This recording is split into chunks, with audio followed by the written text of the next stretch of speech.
Hello, Amber. Hello, Jen. Woo! I know I'm excited to do this today. So we Yeah, read these out of order. So basically, Filthy true Savage. standalone. Yeah, true standalone. So Filthy Savage is book 3 in the series Savage Kings by Lillian Harris. And we started with book 2. And we still haven't recorded it, but we will. That's in our notes to do. Then we went to book 3 because I love some of the tropes in here. It's an Irish mafia age gap toucher and like unalive vibes. My wife moment. He falls hard and fast and first. So there's a lot of things. There's some things that are not my favorite tropes, and I think that's why I was a little hesitant to read this one. But I recommended it to Jen, and then we loved it so much, and we'll tell you why, that I told her I want to keep reading and I want to read book 1.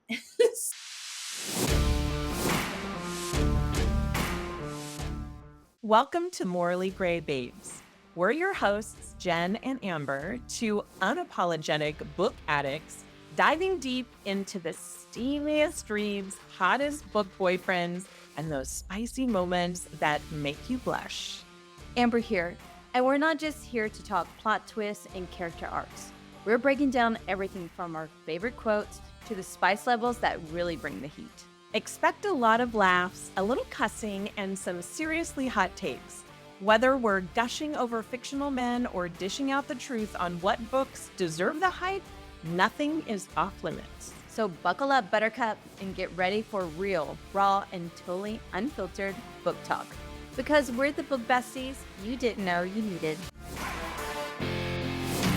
So we went and read book 1. So they're interconnected, meaning the characters are all in the same books, right? It's a mafia family that you're reading the couples about. And I would say, having read book 1 now, it Mhm.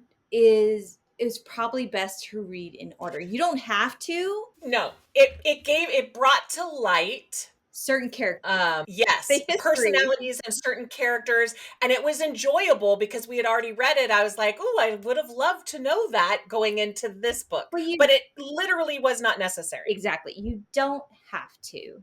And that's what I want to point out. It's like we did it completely out of order. It did make a little bit of sense, but yeah, it was I love them. I love them still. So this Filthy Savage to me, and you can read the blurb if you want to. I felt like it just wraps you in this seductive dance of like danger and desire, where every choice could be as perilous as it was passionate. So it's like you love your romances dark, your heroes dangerous, and your love stories laced with a bit of sin. Then Fionn is about to become your next obsession. So I would say strap in and get going to be a wickedly wild ride. This is for 18 plus readers. So if you are not that, then vacate this podcast. Also, there are some triggers. I mean, it's a mafia romance, so there's going to be some gore, there's going to be some violence. There is going to be, it's a forced marriage. There's a little bit of kidnapping. A little bit of Well, kidnapping. just a smidge. There's dog napping, there's kidnapping, there's an accidental pregnancy with a secret child. A There's lot of unaliving. a lot of violence. So Mhm. check your triggers before reading this book, please.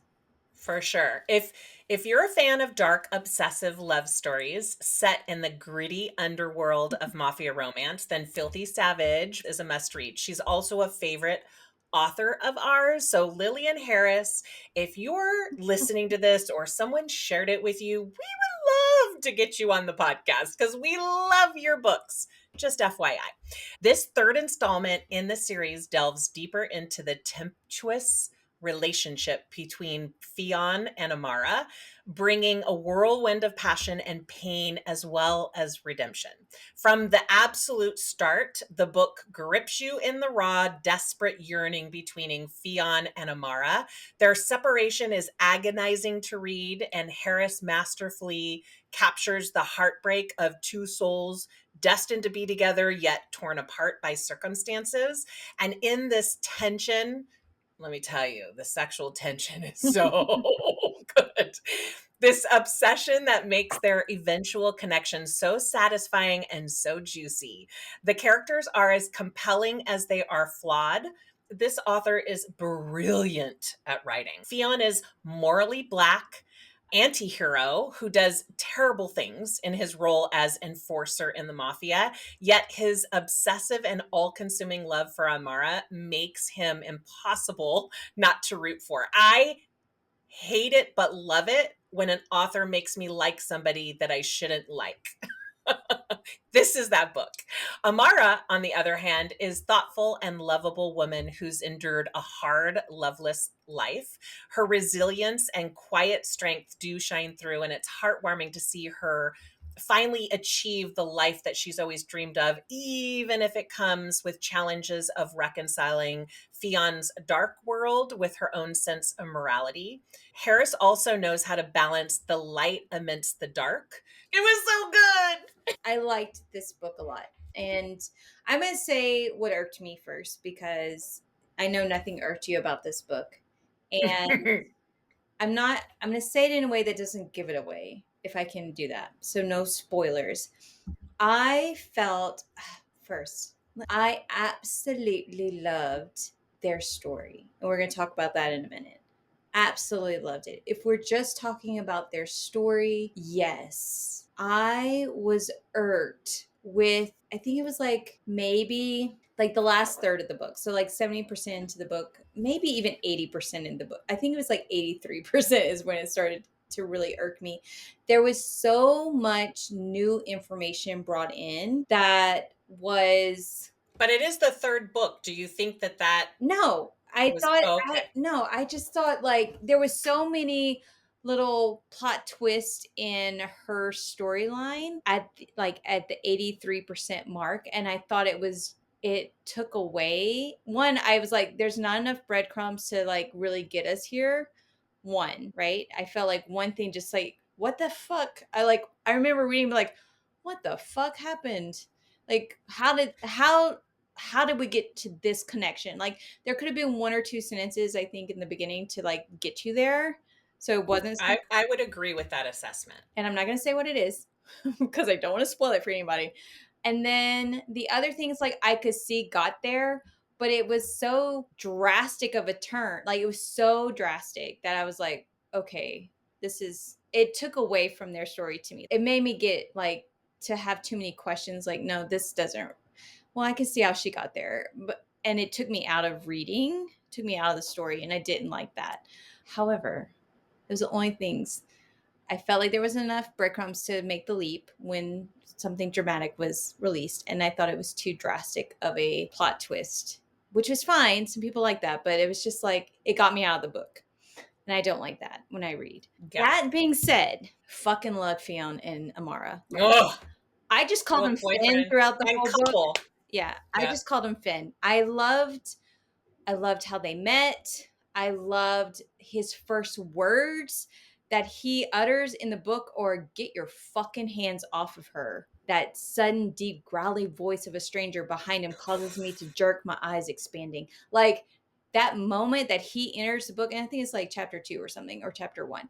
Like he's instantly there and like, get your hands off of her. Like I loved it. I loved his intensity. I loved it all. I loved their story and like little things. I remember him doing little things to her to show her off to certain people to like claim her. And I'm not going to say who it was, but it like, there's this bitch in the book and he like says, this is my wife, and he does something and he makes it known that she's his and he is hers. And I was just like, Jen, did you get to this scene yet? And you were like, no. I'm like, oh my God, please get here. Cause like that moment where he claims her, like there were so many moments that he showed his obsessiveness, and I know you love it just as much as I do when a man shows that kind of like possessive, obsessive. And when I say he's obsessed, like, and this is not a spoiler because there's an age gap, right? There's a pregnancy and a secret child, so heads up.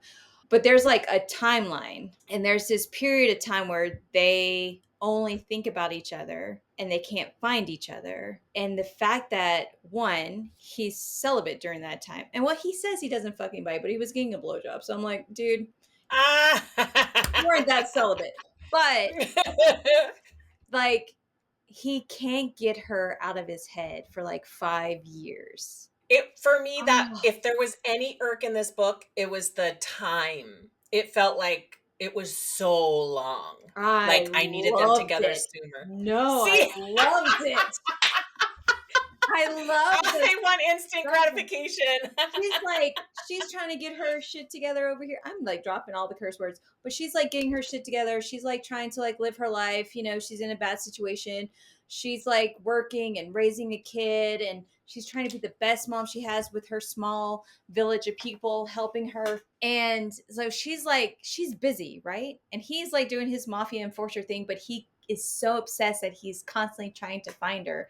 And I just loved it. I loved how he stayed obsessed for 5 years. And then got mad at the people that were supposed to be looking for her because they didn't find her. He was like, I should kill him for this, but I won't.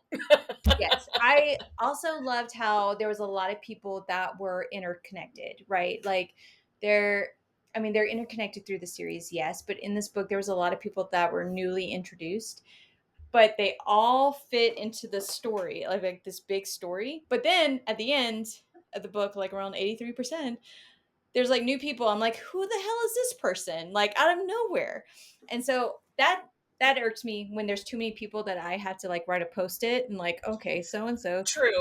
True. But that's fair. But I did love how when you step back and you're like, okay, this person was here, and they owned the hotel, and she worked at the hotel, and this happened. You can see all the people coming together. It was a mystery. Like there's a mystery happening the whole book, and then it kind of wraps it up at the end. Rather rushed. Like you're at a wrapping, like you got 2 seconds to put your kid's Christmas present under the Christmas tree, right? It was a rush. I thought it was a rushed ending. Yes. To tie it up, but not their love story. Their love story was not rushed. It was just like the obsession was like level 10. I loved it. Yes, he's making a top boyfriend for me. Oh, for sure.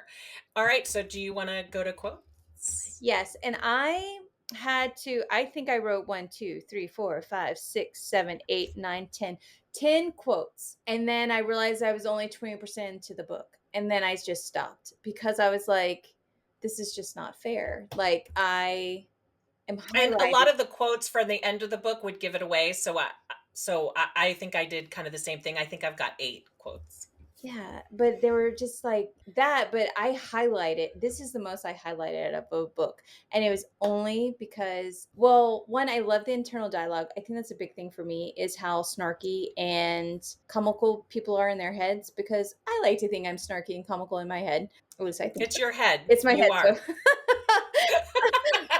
I like to think take the win. I like to think I'm witty in my internal dialogue. So I like that. And then he is just so good with his words. It was just, I just love. He's morally She black. says a lot and he says a little, but his little is more impactful, I found. Yes. And so there's one where in the beginning, so obviously I said, get your hands off of her, right? So she is being physically harmed by her boyfriend at the time. And his name is Xander. And so Fionn is standing next to Xander, Amara's boyfriend. And so Xander is basically saying, like, you can have her. She does nothing for me. I had to think of like I had to think of other people. Well, I was just like, I don't know why I'm stopped cursing all of a sudden. But basically, he's like, she doesn't do it for me. And so Fionn looks him up and down and says, maybe it's your dick. The guy clenches his jaw. Because from where I'm looking at her, she's definitely not the problem. And this is a stranger that he's talking to, and he doesn't even know her yet. Yeah. And so this is like chapter 1, first few pages, and I just remember thinking, yep, this is the guy. I like this character. Like, morally black, yes. Obsessed, yes. This happens right after that. So they're going into a hotel room. And and this is his internal dialogue. When I scan the card and let her walk in first, her mouth pops open and she says, "Oh my God, it's so huge." And in his head, he's saying, "It is." And at once inside of you, turning away, I grunt internally, rearranging my slacks and trying to tame my raging erection while she struts further into the suite. Yeah. It's just like Oh my God. obsession from day one. Wait. So I have the internal dialogue right before that, right? So Okay. he like pinches hit the bridge of his nose. And Yep. she tells her he has a headache, and she asks him, "Do you have meds?" And in his mind, he's saying, "You're the only medicine I need right now, baby girl." And then he takes her to the hotel room and he says that. And I remember, like, which one am I going to share? Because it's so good. I know. Throughout the I whole know. thing, right? So she's this curvaceous girl. We love those female characters, Yes. FYI. She's short statue. She has a horrible upbringing. I'm not even going to mention any more than that because that's part of the story. And so she's very determined to like take care of herself, but she has no self-esteem. She knows she's a good worker, but she has like no self-esteem whatsoever. And she's not used to being nice. And there's like even a quote in the beginning where she's like, "Why are you being so nice to me?" And he says, "Because someone has to be," right? Like he doesn't even know her name yet. And he's like, sees how damaged she is. But so she's suffering from self-esteem. She obviously thinks that he is the bee's knees and is so attractive. She realizes, she's like, "I don't stand a chance with you. Like, I'm sure like it's only supermodels and like all these, gorgeous women that you want to be with." And he says, "Is that what you think? I draw her dress higher until the thick strip of her white panties peeks through. That I care what size you wear or what kind of clothes you own." A slow, dark chuckle emanates from my throat. "I'd tear your damn panties with my teeth right now if I thought it was the right thing to do." I'm just Yes. like, oh, okay. Yes. He doesn't Okay, so care.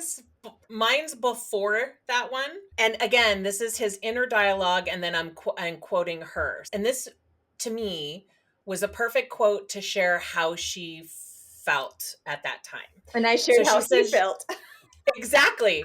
So, We did this she stares at me like I'm supposed to understand. I'm not razor thin. My stomach rolls when I sit. She gives her midsection a glance, and my thighs touch when I walk. So I definitely don't look like a fashion model, which, let's not kid ourselves, is probably the kind of woman that you date, which is fine. She raises her hand in the air, unable to stop rambling in the most adorable way. He just like loves her. She says, "I'm not judging. Those types of women are beautiful. Me? Well, I'm just me. And a man like you wouldn't be caught dead with someone who looks like this." She gestures at herself with a sway of her hands. I chuckle dryly. "Wow, you have me figured out, huh, baby girl?" And then this is internal dialogue. "How wrong you are, little rabbit. One night with me, and I'd show you just how gorgeous I think you are." I know. Mic drop. I have that whole paragraph highlighted. Sorry. Yes. No, it was so it's my good. favorite. It's my favorite. Okay, so I have another one. Okay. It's all him. This is all my quotes are him. I'm gonna set the scene. So basically, she had this dream about him last night, and it was very risque.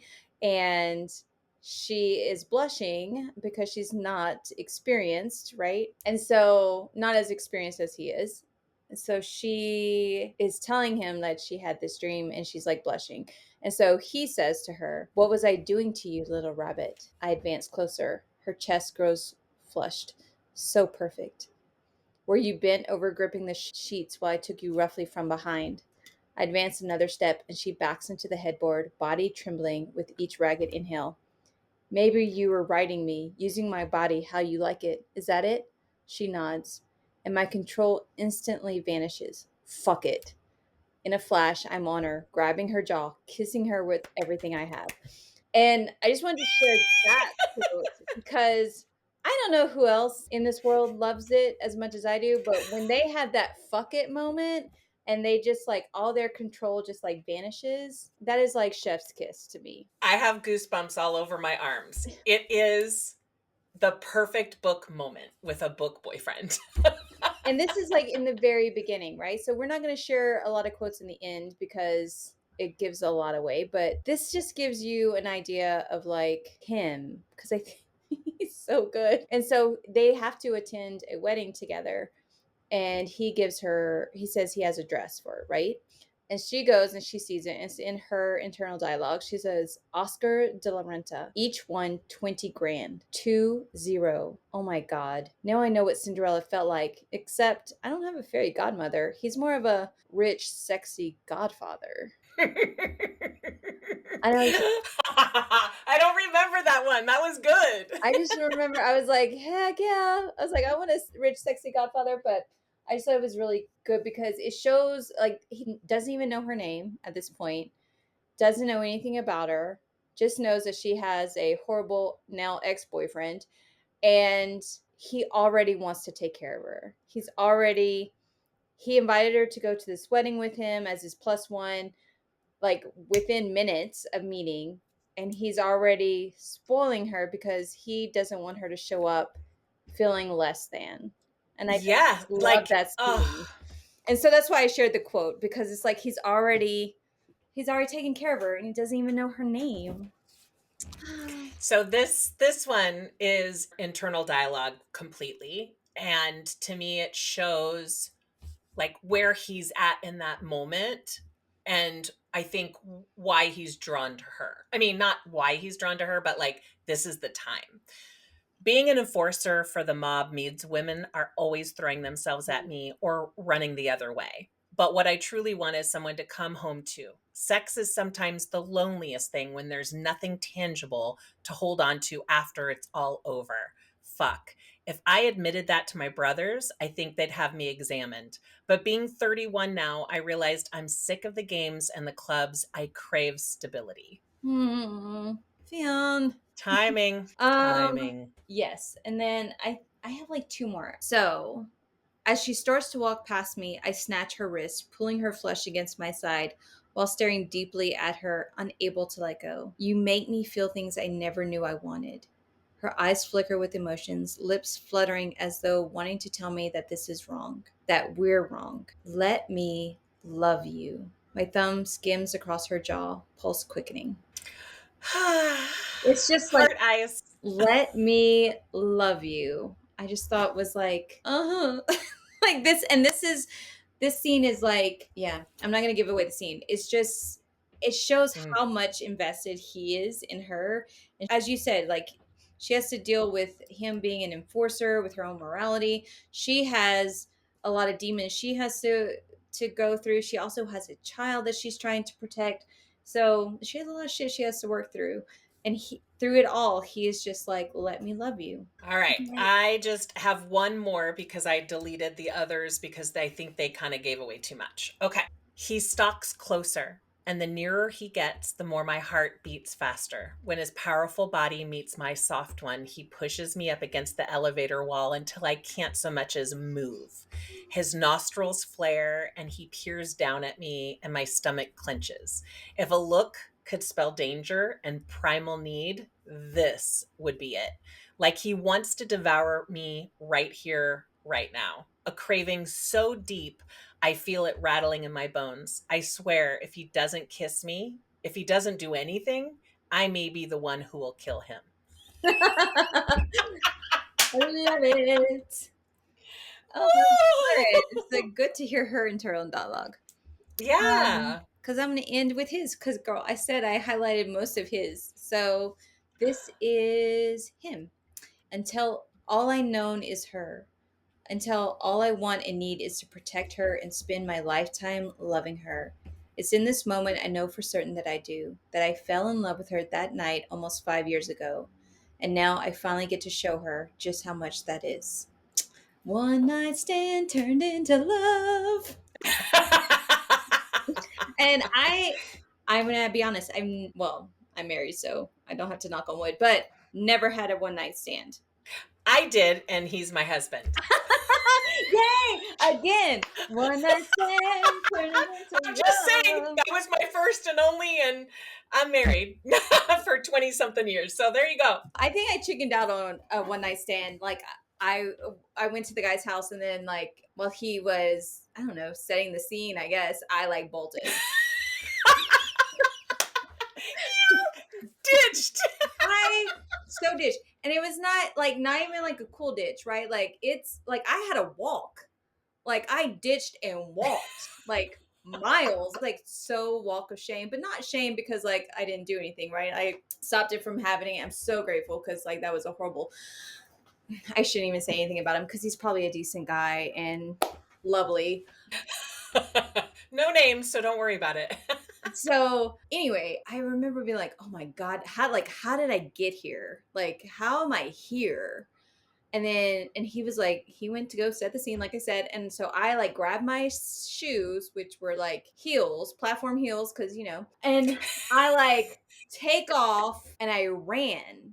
And if you don't know, I am an endurance runner. So when I ran in my mini skirt holding my shoe, and it's like 2 a.m.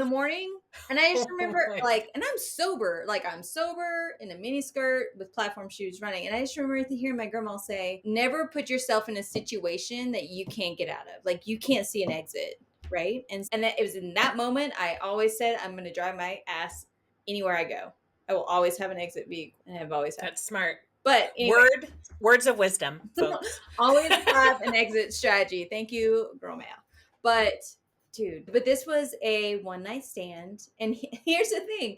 It's a one night stand that he didn't want it to be one night, but homegirl pieced out because she thought it was a one night. And by the way, I think we can say this because it's in the very beginning of the book, but she doesn't use her real name. So that's why he can't find this her. all happens. Yes. In fact, I won't even say any more than that, but she doesn't use her name. She doesn't give him the right name. And so, but it's like she pieces out. And I'm like, when I read that, I was like, oh, why are you leaving? This guy loves you. Like, he's amazing. He's sexy. It's like Batman. Because like, she didn't think that it could ever really be because she doubts herself. I know, but it also proves that his quote, one night with me, and you'll know how gorgeous I think you are, didn't really happen. Oh, did he? Oh. He failed in that because she pieced out. When she left, I was also so proud of her. I was also so proud that she was able to like get out. She had this amazing time.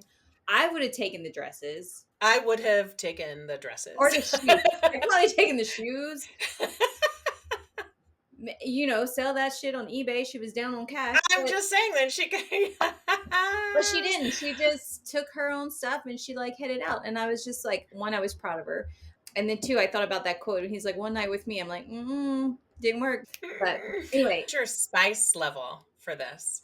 Girl, I think I'm jaded and I feel like I should not comment on spice levels ever again. Because I gave this a 2.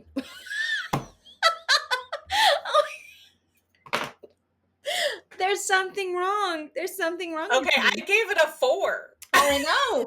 I saw your notes and I was like, oh, we have to talk. I gave it a 4 and I felt like in Mafia, but like all I have to do is think about Wolf and the motorcycle scene. So I don't know what I was thinking. I think I rated a 4. Because he takes her somewhere. He takes her to a certain club that one of the so I that's why I think I rated it a 4. So he takes her to a certain club and it's a sex club and it's a sex club that's in this book constantly. And I think book 4 is in all these books, yes. Constantine owns this, which we found more of his history in book 1. So go in order. Yes. Don't do like us. Please. And we'll be reading the next one. Yes. FYI. So I will be reading that Constantine. Yes, please. Yeah, for sure. But anyway, so I saw, but it was like right when all this other shit was happening. And I was like, this is too much. This is too much for me. Yeah. So maybe I should say a 3, but honestly, when I think about the sex scenes in this book, I can't remember them except for that one. And so each time that there was sex, it was really detailed. I think that's why I did a 4. And I don't remember it, so I said a 2. So there you go. So maybe it's a 3. I don't know. It's very weird that we don't agree on the spice level. We usually do, but again, this is a book we read a while ago now. We're trying to record closer to when we read them Yeah. so that we I still say it's a don't 2. have that. It's a 2 Okay. with a sex club scene. Yeah. Well, yeah. I But won't go even into the details, but it's even the pretty, sex like, club, most people will never go to a sex club, and so that's why I rated it higher, I think. yeah. Like in terms of daily But even the life. sex club scene, I didn't think was that like graphic. So again, I'm apparently jaded. So let's just keep going. What did you think It's about the funny because rating? some books I rate lower than yours, and I'm like, what? I don't know why. Dude. It's all our own opinion, you know? There was one that we read recently that I cringed reading the sex scenes. I was like, oh my God, okay. And then there was another book, we were 11% in, and I was like, Jen, I can't. I feel like I'm pregnant. Like, I think that's the one that we DNR'd, right? We didn't yes, finish because we it didn't was finish. it was heavy sex, no or lack of story, Lack of in my plot. opinion. And that, I like, mean, it was yeah. so much sex that I was like, oh my, it was 11% in, and I was like, I was walking on the treadmill, and I remember stopping and putting my head down, like, just like hands on the handlebars, and I like heavy sigh. I was like, are you okay? I was like, I feel like I'm pregnant. I read so much sex. And he was like, oh, I was like, I may have to text Jen. I can't read another. And it was so funny because like I had an appointment with someone to do like some self-care, not a sex club, but it was like just to do some self-care. And we were talking because she's also getting into books. And I mentioned this book, and because she was like, I'm really big into spice. And I made a comment about this book that I couldn't get into because I felt like I was pregnant, 11% in. And she's like, can you text me the title when you get home? And so you just never know what people are going to. And I told her, I was like, I don't That is know how it ends because I stopped reading it. She was like, I feel like this is right up my alley. I was like, okay, I will send it to you.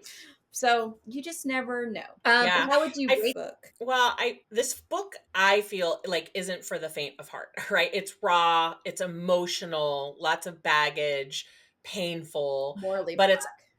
I think it's perfection. For fans of mafia romance and obsessive love stories, Filthy Savage is definitely a story that you don't want to miss. And I will open that up to the whole series. I think you should read it, especially if you love mafia and obsession.